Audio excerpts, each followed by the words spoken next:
Now, from the last house on the left, it's the IGN Digigods. Please welcome two men who are just not that into you, Wade Major and Mark Kaiser.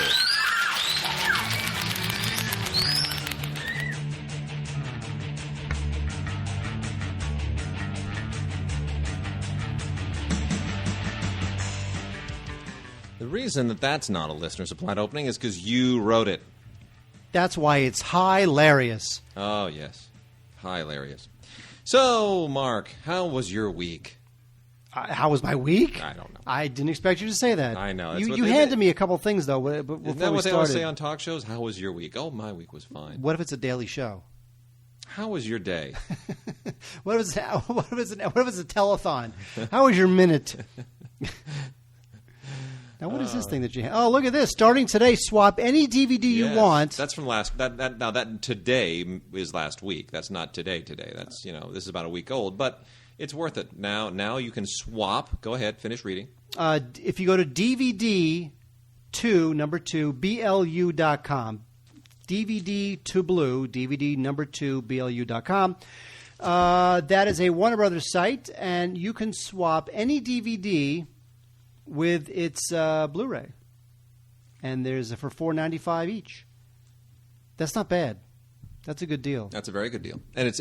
But the titles are good. They got Gran Torino. This is augmenting the original swap system that Warner Brothers introduced a few months back. Now now you can. They're going full blown swap like any DVD. Well, they have over 100 Blu-ray titles are available, including Gran Torino, V for Vendetta, Superman 2, Wedding Crashers, The Shining, and several other favorites. Boy, when they say several other favorites, that's not, I know. That's not a sell job. And several other favorites. But you know what? Go to DVD2blue.com. Totally. And again, for $4.95, you can swap the DVD for the Blu-ray. Pretty swanky. And some of these movies are good. They're very good.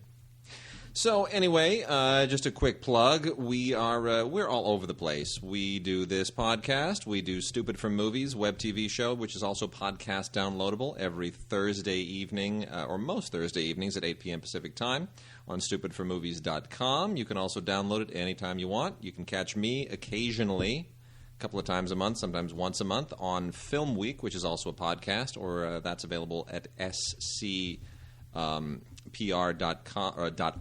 Southern California Public Radio, scpr.org.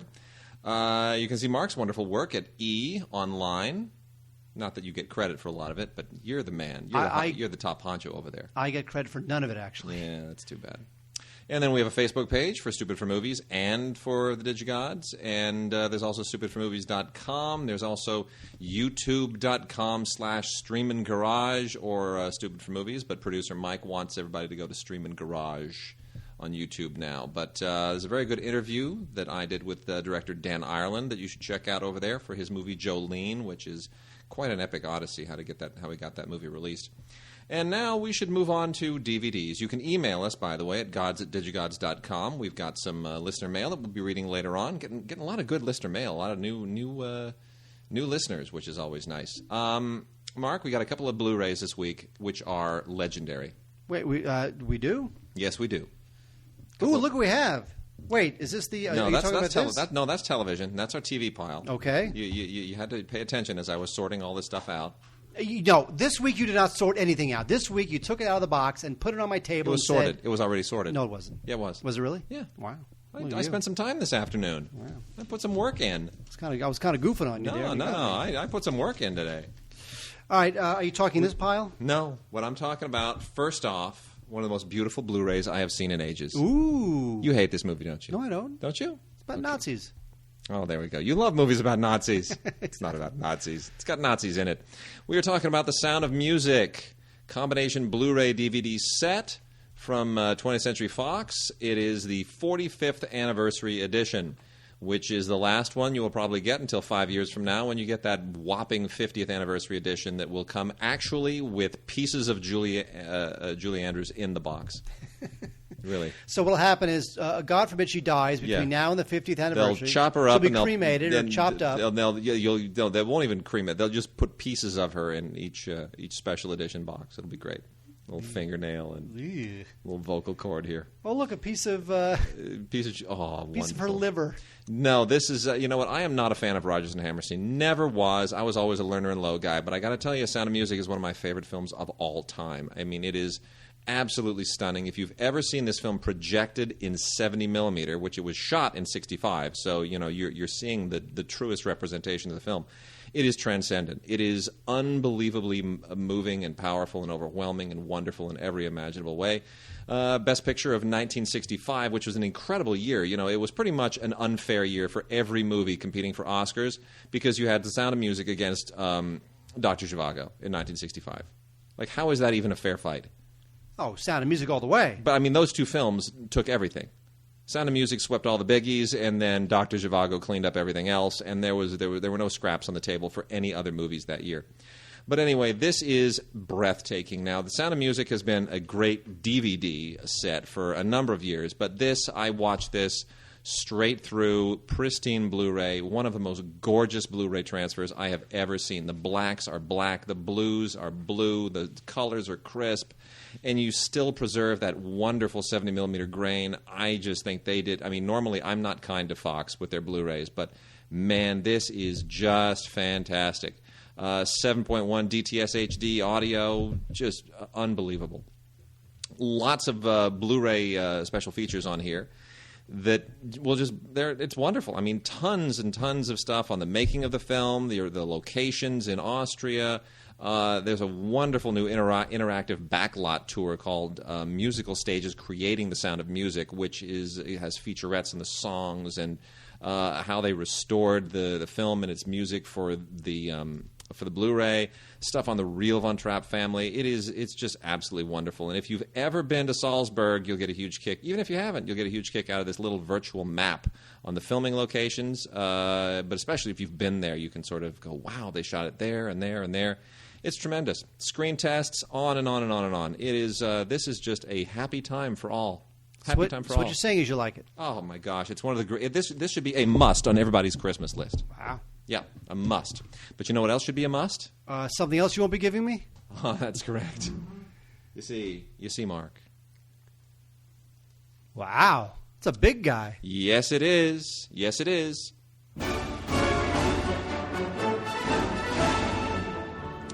Yes, as that music tells us, The Bridge on the River Kwai, Collector's Edition on Blu-ray. This has been so eagerly awaited for so long. Now that we have this, I think we can fairly say that Lawrence of Arabia is on its way sometime next year. Not the end of this year. They're going to as long as David Lean epics are going. You know, this is kind of whetting their appetite, and this is Columbia. It's the same company, so you know, Columbia, Sony, listen to that music. I'm wondering if they want to see. Hang on.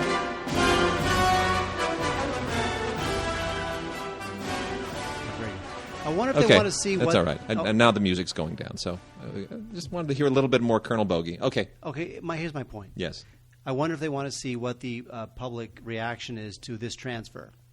Because if it's a great transfer, then maybe they'll do whatever they did for Lawrence of Arabia. This is a pretty great transfer. It's not as mind-boggling as The Sound of Music, but bear in mind the difference between the two films is that widescreen didn't really emerge until 1956. Bridge on the River Kwai, the widescreen formats, the 70mm formats, didn't really emerge until Todd A.O. and CinemaScope and all that stuff. That sort of exploded in 1956 with Around the World in 80 Days, which was the first widescreen Best Picture winner and shot in Todd A.O. The next year was Bridge on the River Kwai. So Bridge on the River Kwai comes very early in that cycle.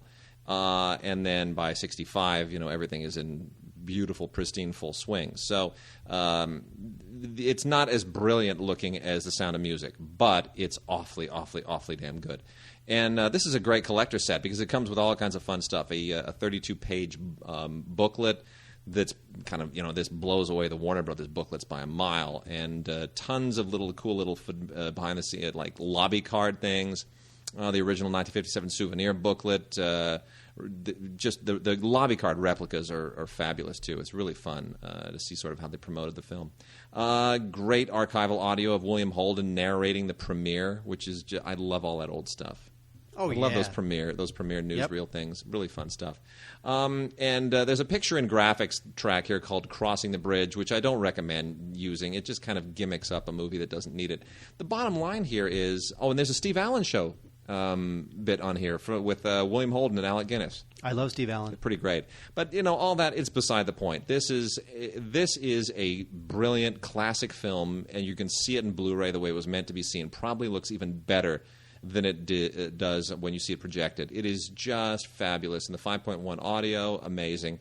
Get this one for Christmas as well, or Hanukkah, or whatever else you're going to celebrate this holiday season. This is brilliant. Unbelievable. Best picture of 1957. So today, Blu-rays of the best pictures of 1957 and 1965. How about that? It means that the studios are taking Blu-ray more seriously. Either that, or this is the Very much so. This is the last big push before they just dump it forever.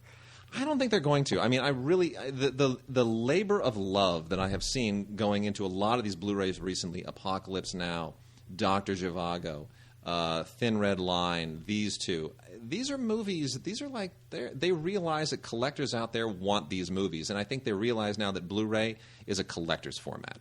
More so than DVD ever was. DVD was, a lot of people would buy them because they were cheap and it was nice to have and they were impulse buys. But I think they realized that Blu-ray, people who buy Blu-rays are really serious about it. So get some serious movies and make them available. Well, also don't forget, Blu-ray will be the format for 3D releases. And there are a bunch of those coming out, but I got to tell you, and we haven't talked about it yet because Open Season is on 3D Blu-ray. We got that. I haven't checked it out yet, because I got to go over to somebody else's house to actually get the 3D effect. But I don't know how many people are really going to be into 3D Blu-ray. That would be zero, unless 3D TV gets traction. I don't think it will. I really don't. I'm not buying it right now either. I'm not buying it for another 10 years. All right, Mark, may I blow through some obscure stuff at the top Yes, of the show? I'll just sit here and surf the net while you blow through obscure stuff. I'm going to blow through some obscure stuff. Mark never lets me talk about this stuff, so I'm going to make it real quick. If you're a fan of Gigi Allen, you're a sick human being. You're a really sick, deranged person. Gigi Allen, just one of the most awful human beings the music industry ever knew.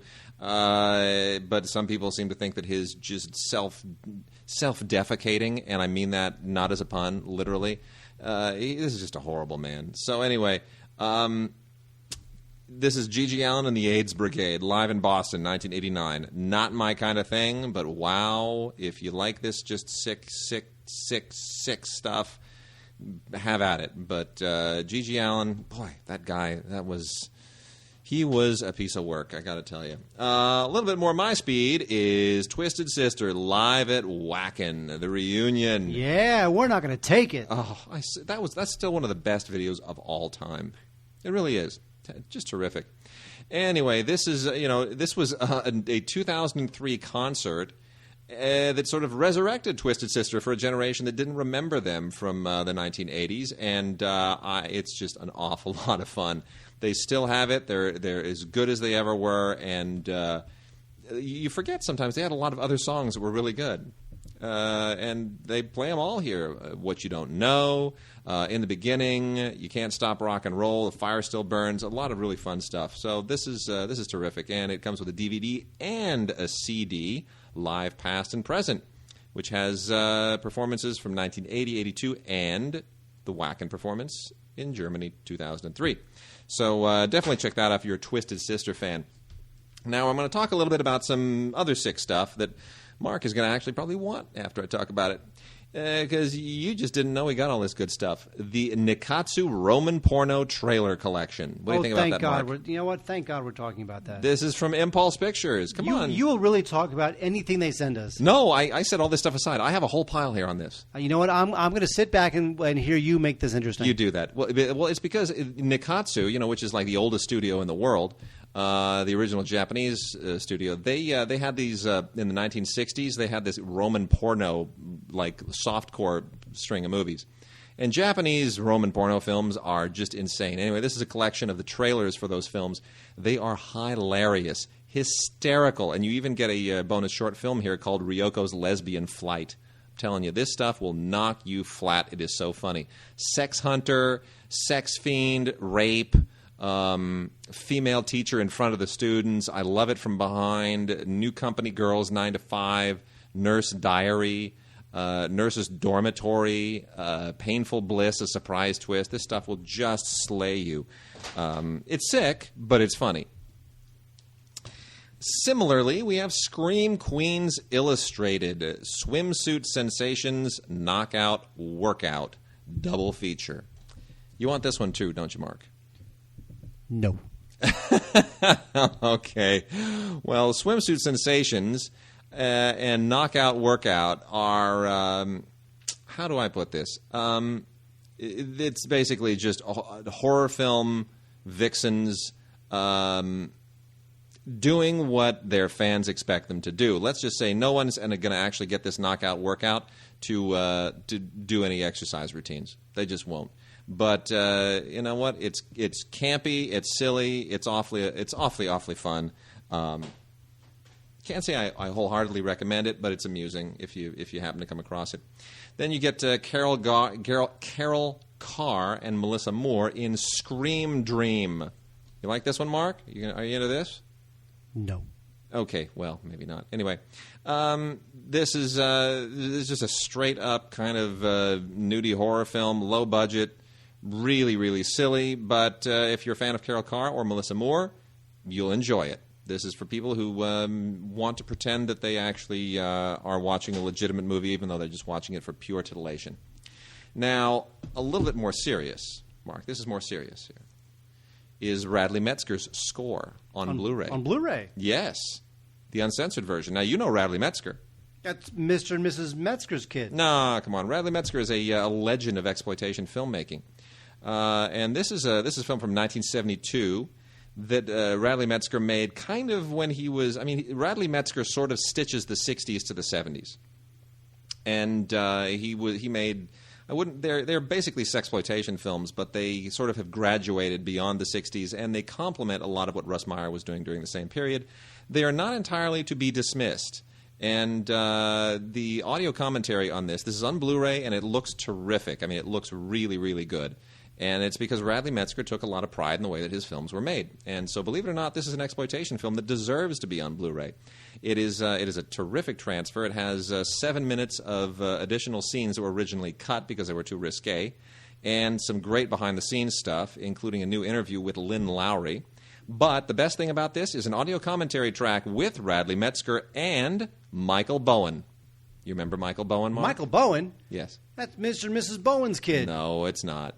You remember Schlock, The Secret History of American Movies? Oh, yeah. Which I produced, and our buddy Ray Yeah, Green. he's super cool. Michael Bowen was one of our interview subjects. Yes. Because Michael Bowen is Doris Wishman's biographer. So we spent many hours with Michael Bowen, and he's a great interview, and he does he's really a bright guy. He knows this world inside out, and it's an excellent, excellent commentary. Radley Metzger and Michael Bowen telling you everything you need to know about Score, which comes right from that swinger era, and it's a pretty terrific film. It really is. It's one of those films that transcends its genre. It's not just an exploitation film. Secrets of Sex. This is from Synapse. This is also from that very same era, just a few years earlier, 1969. This was directed by Anthony Balch, and it's pretty silly, pretty cheesy. But it's basically it's kind of a Mondo film, sort of. It takes you on a tour of the Battle of the Sexes, courtesy of a talking mummy. Really silly, really campy. Got a pretty good audio commentary with Richard Gordon and Tom Weaver. Kind of a similar commentary to the previous one, exploitation filmmaker, who in this case a producer and a pundit. But if you're kind of watching all these films that I'm talking about in their in just one long marathon, just getting your nudie cutie on from the 60s and 70s, it'll do the trick. Then we've got Rare Cult Cinema. This is a 12-film collection courtesy of Mill Creek. They do a lot of these compilations. These are some of these are okay, some of these are cheesy, but it's cheap and it's 12 films all on one set. The Young Graduates, The Specialist, Secret File Hollywood, Indian Paint, Death Row Game Show, which is really hilarious, and that's from the 80s, believe it or not. African Safari from 1968, which is not bad either. My Mom's a Werewolf, 1989, and Road to Nashville, 1967, which actually has Johnny Cash and Waylon Jennings in it, believe it or not. It's kind of like a real movie. That's a country music movie. It's a real movie. So A lot of fun people in this too, including I won't tell you. There's some real TV stars in this one. TV stars. Mark. Wait, I'm just surfing the net while you move along. Also from Impulse, the classic Latin erotica collection, Porno. You ever seen Porno, Mark? I mean, the movie called Porno. As a thing or as that particular? No, the movie titled Porno. I have not. It's a Latin nudie cutie. It's not very good, but it falls in with all this stuff I'm talking about. So it's worth including. Check that out from Impulse. And then lastly but not leastly is Stripped Naked. It's Stripped Naked, Mark. You're going to see this one, aren't you?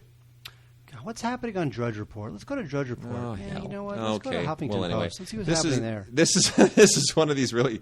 This is a cheesy movie about an exotic dancer who gets involved in a stolen cash deal, and it wants to be kind of. This is a Canadian film. It actually kind of wants to be a modern sexploitation movie with a lot of cheese and camp.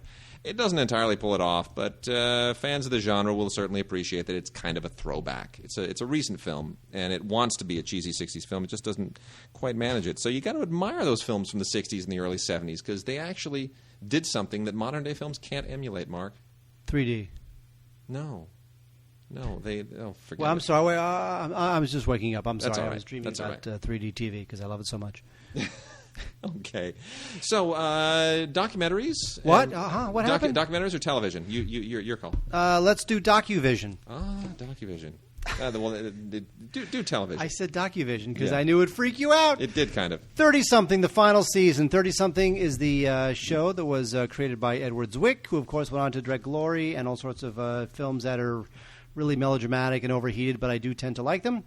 And Marshall Herskovich. And this movie was a big deal back in the 80s. This was a real, serious, character-rich story of 30-somethings hooking up and getting married. It was a very realistic show for its time. You know what's depressing to me is that when this show was on, I was in my 20s, and I was thinking, wow, is that what it's going to be like when I'm in my 30s?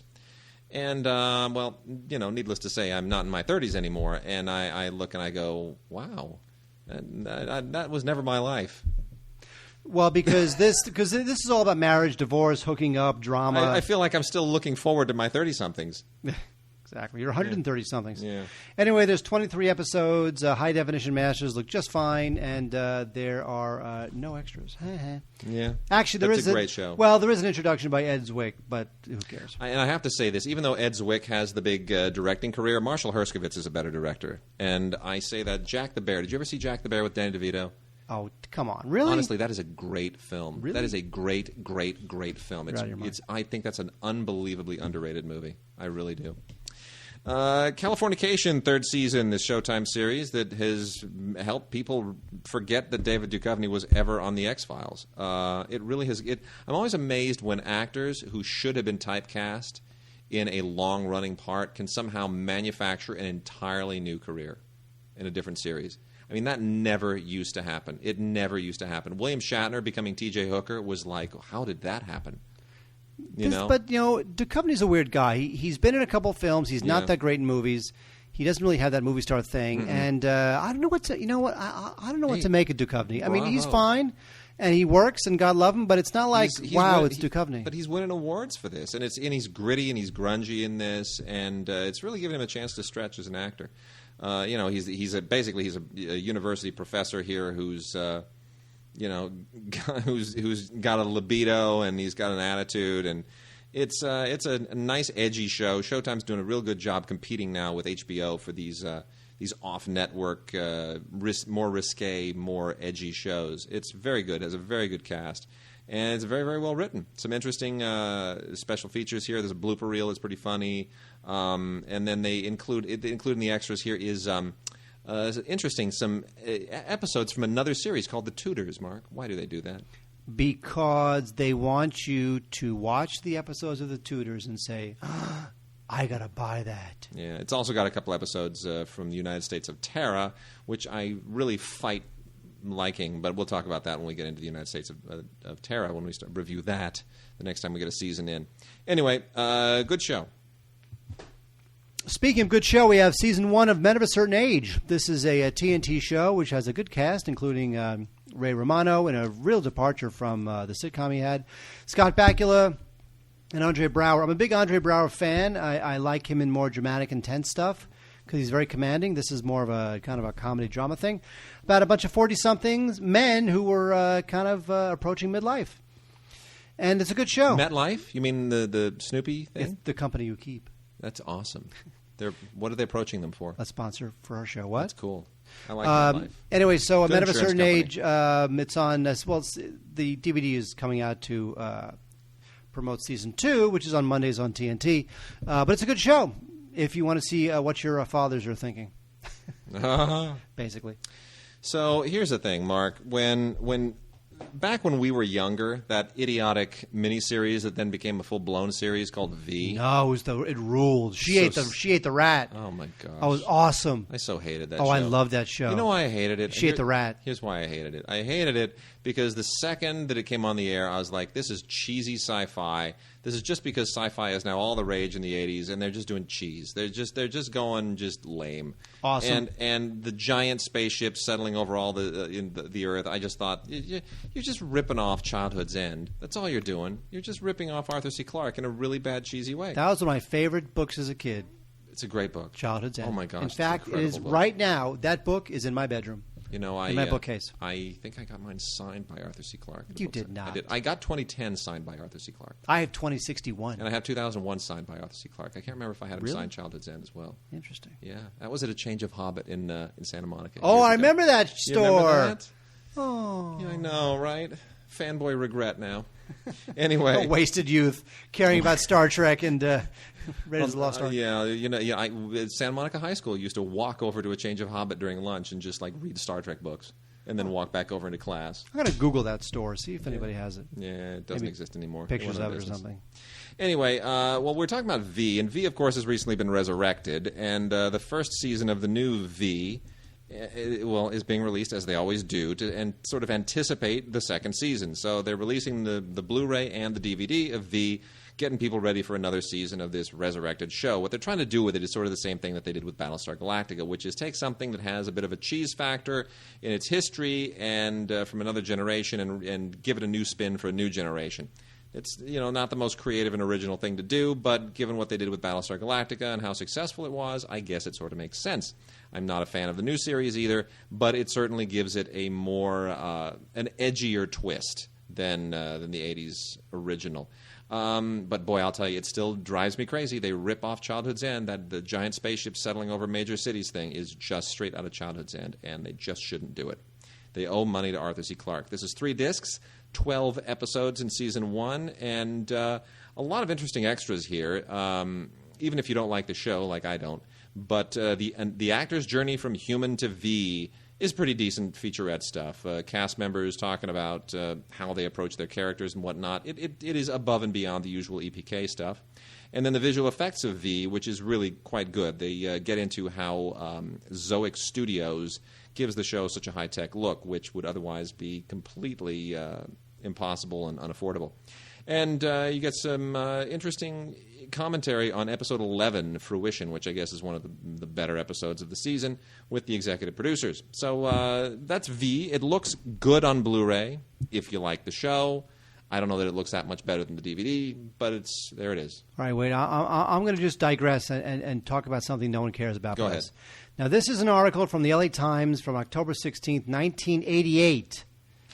And this mentions that Sherry Gottlieb is founder and owner of A Change of Hobbit, yes, one of the largest and oldest science fiction and fantasy bookstores in the world. The building in Santa Monica that has housed A Change of Hobbit for half of its 16 years is for sale, and the shop's lease runs out in the spring. Mm-hmm. Gottlieb says she must raise $40,000 for moving expenses or her store is doomed. At the time, she had gotten a bunch of help from Clive Barker, Ray Bradbury, Dean Koontz to help out, but unfortunately, it doesn't mention in this article. But unfortunately, the store obviously went down. No, they originally were on Westwood Boulevard for ages in a little space, and then they moved into that great space on Lincoln in Santa Monica, where they were for a number of years. Cool decor, and they had a lot of great book signings in the back room, which is where I saw Douglas Adams and Arthur C. Clarke, and then that lease ran out. It's a golf store now or some such crap, and then they moved over to 2nd Street for about a minute and a half and couldn't survive there. A Change of Hobbit was born February 1st, 1972 in a 12 by 15-foot room above a laundromat in Westwood. Yep. It later moved to Westwood Boulevard. Yep. Wow. And 8 years ago, which would be 1980, to its present site on a nondescript strip of Lincoln Boulevard among auto repair shops and fast food drive-ins. Yep, that's where it was when I was in God, high school. I remember that story. Yeah, sad. All right, well, anyway, let's finish TV, Mark.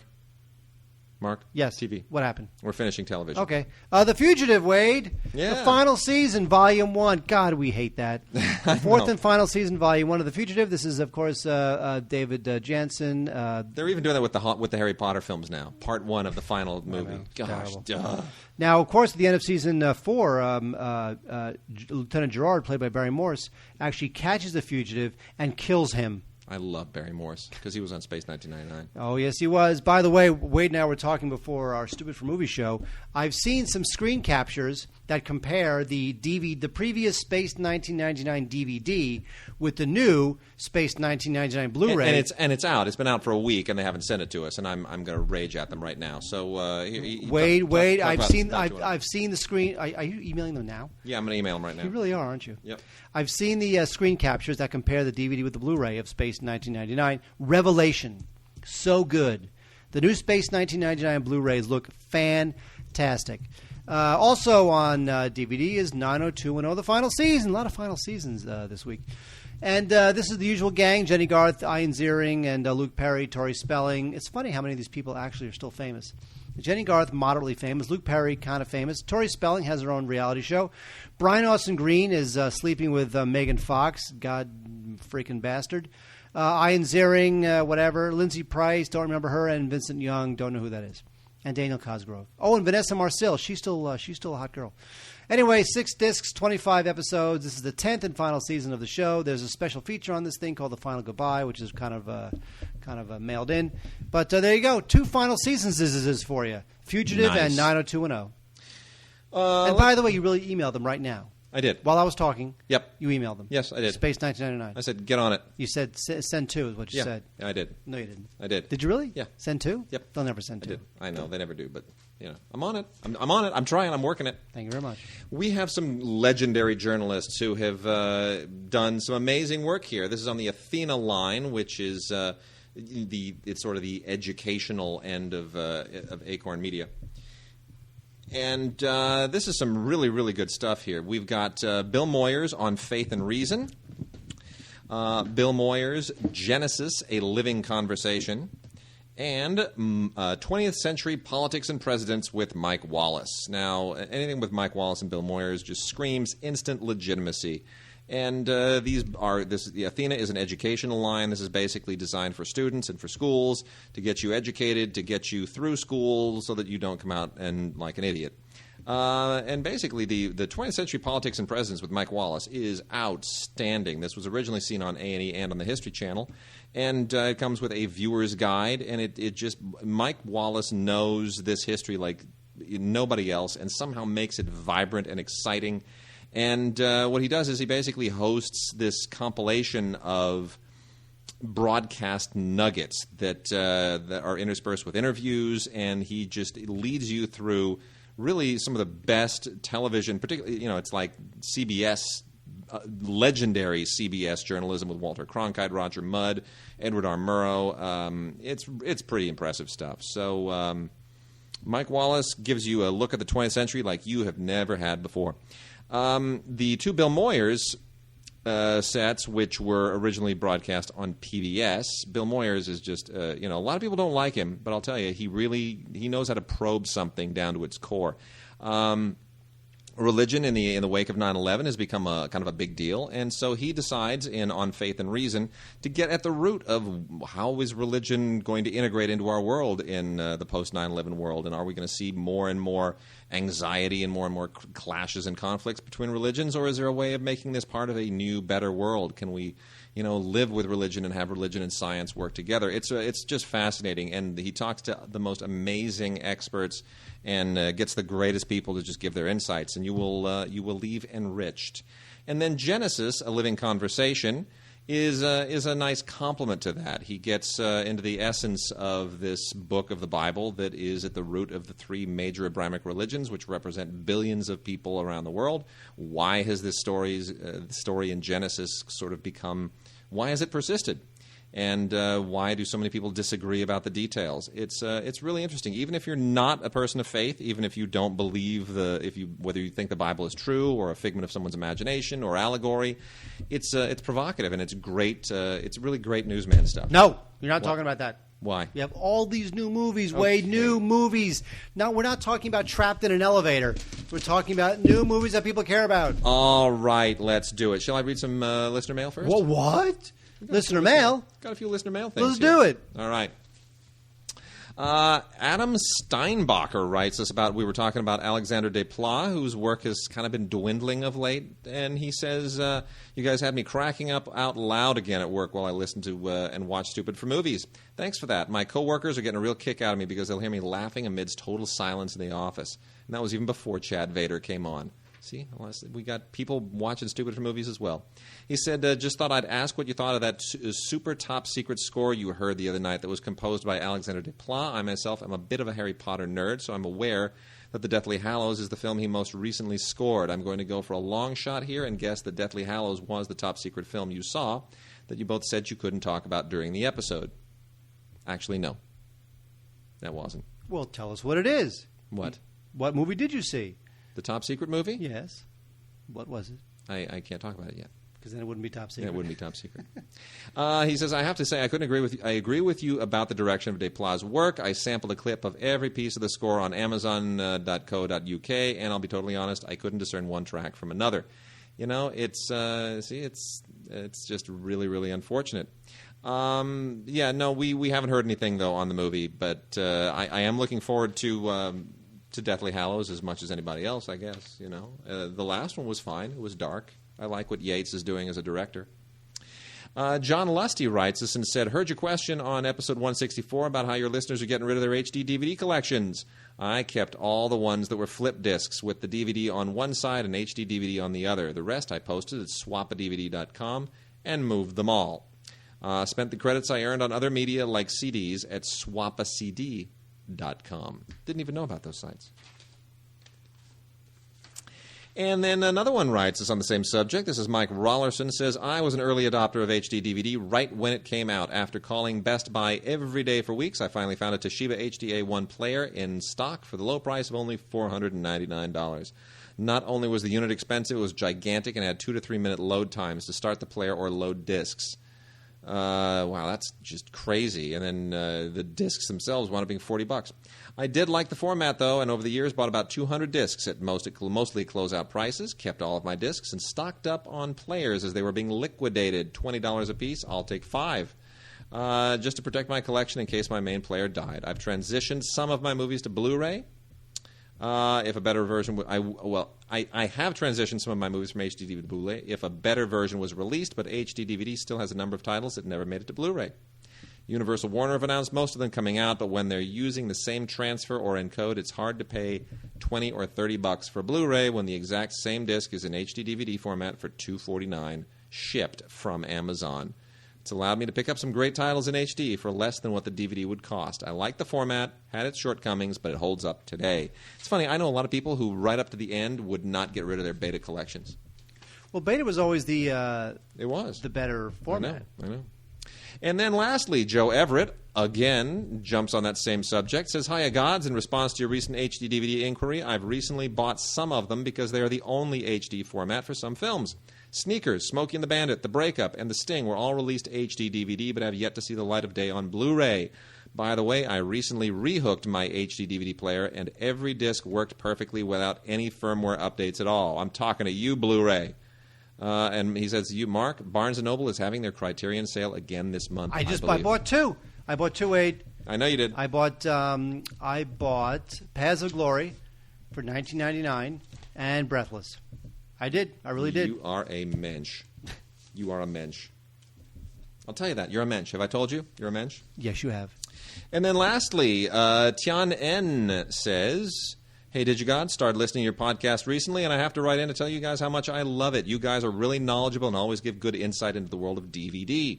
Just wondering, at what age did Wade and Mark get interested in movies? I'm close to being 20, and I'm enjoying Gone with the Wind and The Godfather on DVD, while my friends think that Gamer and Law-Abiding Citizen are great. Kill your friends. Also, I saw one of your videos on YouTube and was shocked that Wade didn't like both Hulk films. To me, the first Hulk film was not great, but The Incredible Hulk with Edward Norton blew me away. Maybe explain to me a little why you didn't like it. Thanks. Looking forward to your reply. First off, the reason I don't like the Hulk films is because the Hulk's CGI. I hate CGI. When a guy turns into a CGI creature, you've lost me. So I just can't handle big green CGI monsters. There's just nothing invested there. Wait, can I tell you something? Yeah. Before you continue Yes. answering the letter, Yes. now I have a story to tell. Go ahead. Tell Very a story. short story. Doesn't really go anywhere. So it's not really even a novella. It's a short story. And it doesn't go anywhere. Okay. But this is the only chance I'll ever have to bring this up. In my condo building, we just had our roof replaced. I say, wow, Mark had his nice. roof replaced Okay. in the condo building. Who cares, right? Well, here's the thing. I go up to the roof, meet the foreman. He introduces me to a couple of the guys, and there's this guy in his 50s, huge barrel-chested guy in his 50s with like the short cropped hair that's been dyed red, super duper tan. And I introduced myself to this guy, and you know who that guy was? He was Lou Ferrigno's stunt double on the Incredible Hulk TV show. No kidding. Lou Ferrigno had to have a stunt double? Yes. Wow. And this guy who was working on my condo roof, he wasn't wearing a shirt, so you knew that he was like super barrel-chested, totally tanned. And he was in his 50s. In fact, he was 58. He was 58 years old. In fact, the foreman said to me, you see him? I forgot his name. You see him? Guy's 58 years old. The guy looked amazing. He looks totally ripped, huge chest, short cropped hair, definitely dyed red. Nice guy, but when the foreman said that this guy used to be the stunt double for the Hulk, I was like, you know That's what? pretty sweet. That makes sense. Pretty sweet. Yes, it does. That's my Wow. Hulk story. Anyway, to answer his question, I got into movies pretty much as a teenager with the whole sci-fi thing. I was totally into the Star Treks and the Indiana Jones and the Star Wars Yeah. and the E.T.s. That's where I learned to love movies. I was into movies from birth. My father had worked for Warner Brothers. My father had been, a speech and drama coach in the golden years. He trained silent film actors to become to talk for the talkies. My father had acted in a silent film, so I grew up hearing the stories of Betty Davis and my father's students like Alan Ladd and Rita Hayworth. And Rita Hayworth's father had been the dancing instructor at my father's school, and so it was in my blood from the beginning. But I, like you, sort of fell into the fanboy thing. I was an early Star Trek nut for television, and then when it was like Jaws, Star Wars, Close Encounters, Superman, Star Trek Motion Picture, Raiders of the Lost Ark, Blade Runner, boom! By the '80s, I was done. It was over. I was addicted. And yet you still like stuff like The Sound of Music. I do. All right, Mark. New movies. I got one here. You got one there. Yes, I do. You're a fan of that film. I am. I didn't see it. I didn't know I am. I did not know I was a fan of Scott Pilgrim versus the World. Yeah. I was not a fan of Scott Pilgrim versus the World I thought because you were. no, you know what my problem with the movie is? You can't fault the imagination. You can't fault the effort. This thing is conceptualized within an inch of its life, and there is some funny stuff in it, but in the end, I just didn't care. Because when a movie is all about just the attitude, and it's about the effects, and it's about, all the video game icons and graphics on the screen, ultimately I just want to, and you can have all that stuff. That stuff's fine. But in the end, do I care about Scott Pilgrim? No, I don't. Because part of it is that Michael Cera, I don't get it. I'm losing it. I'm losing with Michael Cera. I think he's a one-note guy. Yeah. He can only do that like that detached, ironic, nerdy, shy thing, and that's all he ever does. So I'm not invested in him.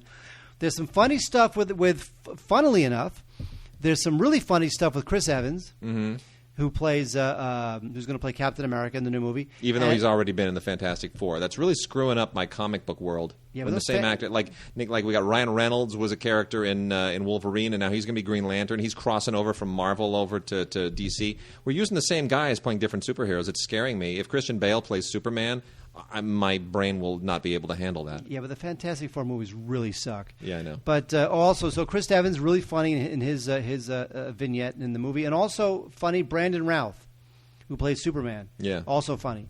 So you know what? Obviously, I'm going to get emails at digigods.com saying this that is Blu-ray and DVD in one set, right? Yes, saying that I'm out of touch and I don't get it, and it's hipster cool and it's totally rad and stuff and junk, and the way you all does stuff and junk, and it's all cool and stuff and junk. And I don't really necessarily like movies that are all cool and stuff and junk. I like all the bells and whistles that are fine, but ultimately I just want to care about the character. A bunch of exclusives on the Blu-ray, making ofs, how to be a sex bomb, which is the name of the band that they're in. Visual effects, an Adult Swim thing called Scott Pilgrim versus the Animation. So, there's stuff going on the Blu-ray, and if you dig it, go get it. But I just wasn't a fan. You know what I'm not a fan of, Mark, but I'm gonna keep it just because it's Criterion, and I would feel guilty if I actually got rid of a Criterion. Lars von Trier's Antichrist on Blu-ray. Here's the thing, Wade. I am a Lars von Trier's apologist. I know like you are. Lars von Trier, but you know what? With Antichrist, lost me. Off the rails. He went off the grid. Off the grid. This movie, it actually won an award at the Cannes Film Festival last year for Charlotte Gainsbourg won Best Actress. Yeah, you know what? You know why? That's almost like giving her a Purple Heart. It is. It really it really is. That's combat. That's combat pay right there. Here's the thing about Antichrist. Lars von Trier has gone away from his dogma insanity, that just stupid... Which I liked. I like all that stuff. I hate all that crap. Breaking the waves. Just break my head.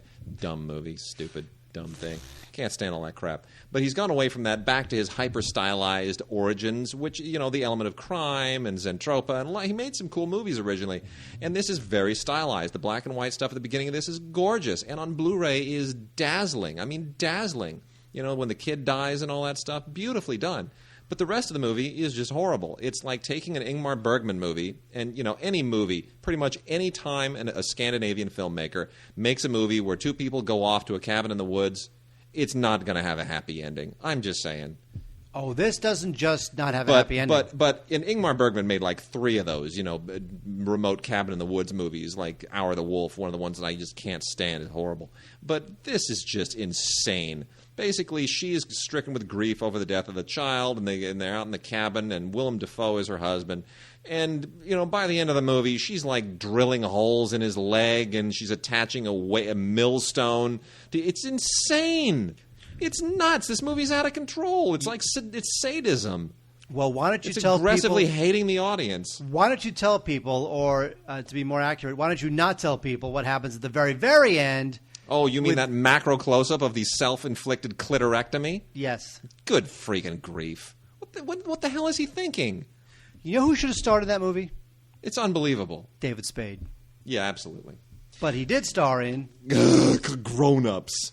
Mark, this is a dumb movie. Somebody out there just said, oh my gosh, look, we've got a window in everyone's schedules. We can get Adam Sandler, Kevin James, Chris Rock, David Spade, and Rob Schneider all to be in a movie together. But we got to start shooting like on May 15th, and we're going to lose David Spade on like 6 weeks later, and we're going to lose Adam Sandler a week after that. Can we think up something?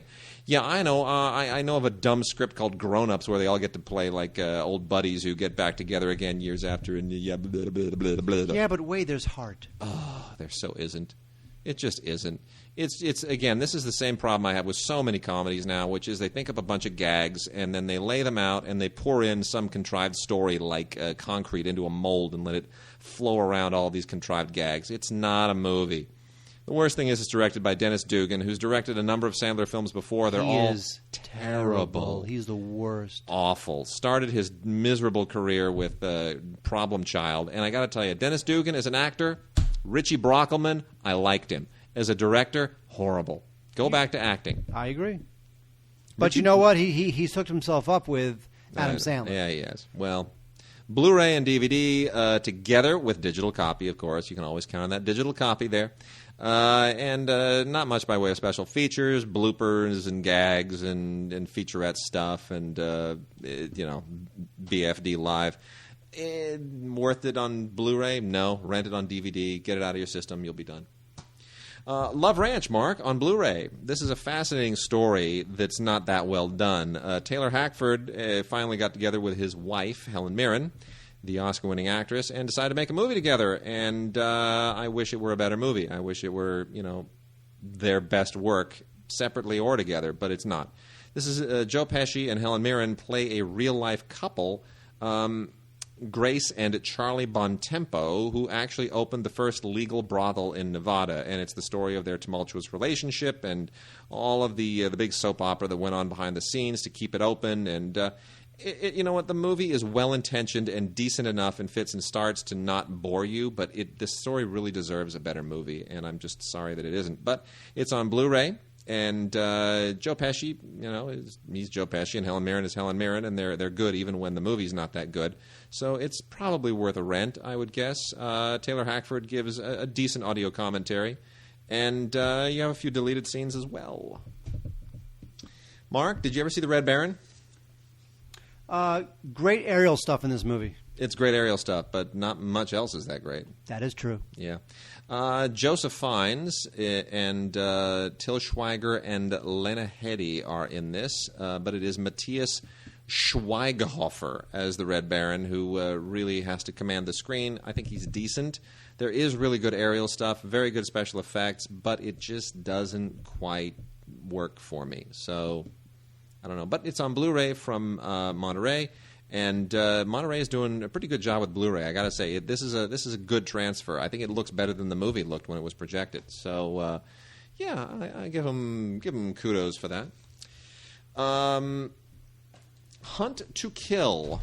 I don't know why I'm even mentioning this, but I'm going to make a quick mention of it. DVD, and Blu-ray for Hunt to Kill. This is just Steve Austin trying to exploit his newfound fame. A Man Barely Alive? No, not that Steve Austin. This is Savage Steve Austin, the wrestler who now, thanks to the Expendables, has kind of a new lease on a career, even though he's not really one of the Expendables. He's the bad guy in the movie. But this is Anchor Bay, Blu-ray and DVD, with Steve Austin as a Border Patrol agent who goes all Death Wish and Dirty Harry on a bunch of fugitives while he's up in Montana trying to straighten his daughter out.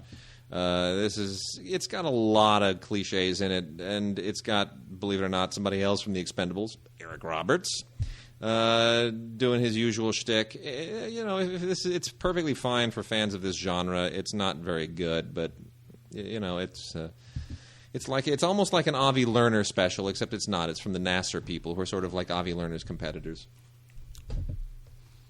Wade, Altitude. Altitude is a movie with a bunch of nobodies. It's essentially it's about this group of teenagers who are on a plane, a small plane, and the plane goes out of control, and it's climbing and climbing and climbing, and they're trapped in the plane with some crazy, deadly, supernatural force.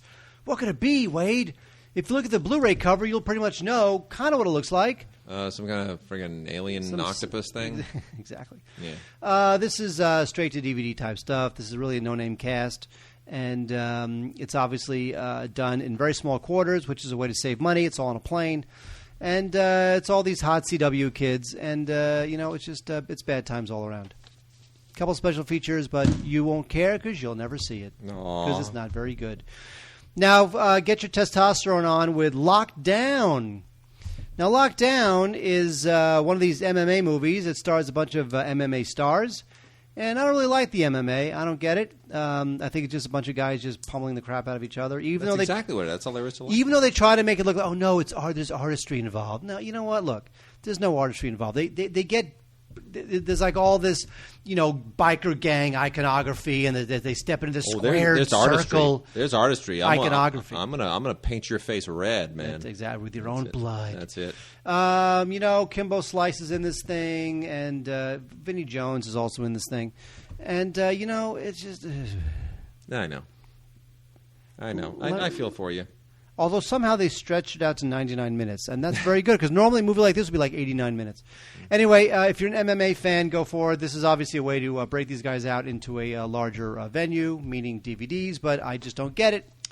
I am going to say something very strange right now. I actually am a defender of Charlie St. Cloud.